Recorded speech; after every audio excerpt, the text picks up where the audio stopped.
Actress and singer Maris Racal hindi lang talented sa pag-arte sa harap ng kamera at talagang hindi din papauli sa kasiksihan.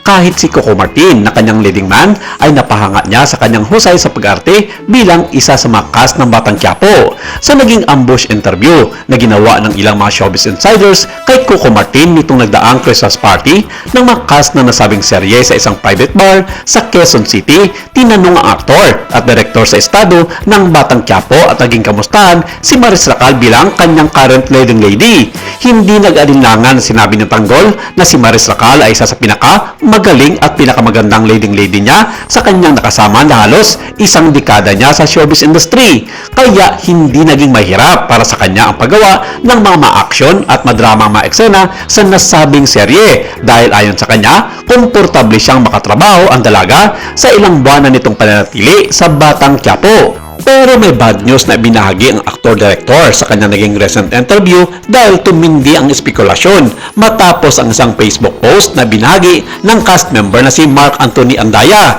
kung saan itinampok ang talupati ni Coco Martin na hinarap sa cast at crew ng matagal ng serye. Sa kanyang mensahe, nagpahayag ng matinding pasasalamat si Coco Martin sa lahat ng kasali sa production at kinilala ang mga hamon ng pagtatrabaho sa industriya ng telebisyon at pelikula. Saad ni Coco Martin, unang-una, gusto kong samantalahin yung pagkakataon na to, syempre magpasalamat sa inyong lahat, sobra-sobra, dahil alam naman nating lahat, lalo na sa mga gumagawa ng teleserye at pelikula at sa mundo ng industriya ng showbiz, napakahirap po ng aming trabaho. Kung hindi ko man kayo nakakausap isa-isa para magpasalamat sa inyo, pero kapag sinasama ko kayo sa anumang okasyon, sinasama ko kayo kasi proud na proud ako sa inyo. Binigyan din niya na ang pag-ibig at paggalang sa isa't isa sa koponan ay may malagang papel sa patuloy na tagumpay at malakas na manunood ng palabas. Ang partikular na kanatawag ng pansin ng mga tagahanga, gayon pa man ay ang pagbanggit ni Coco Martin ng isang posibleng farewell party, isang bagay na at pinagkahulugan ng marami bilang sinyales na malapit nang matapos ang Batang Quiapo. Kasunod ng sirkulasyon ng talumpati, mabilis na ibinahagi ng mga netizens ang kanilang mga alalahanin online.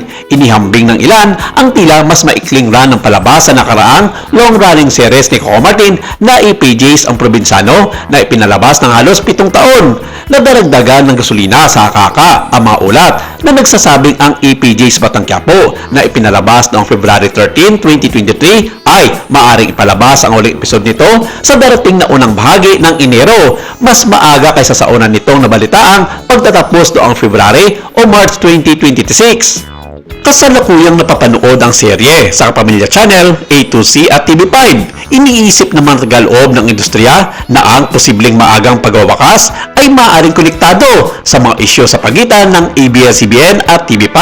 Partikular na ang napaulat na pagwawakas ng kanilang TV Content Supply Agreement.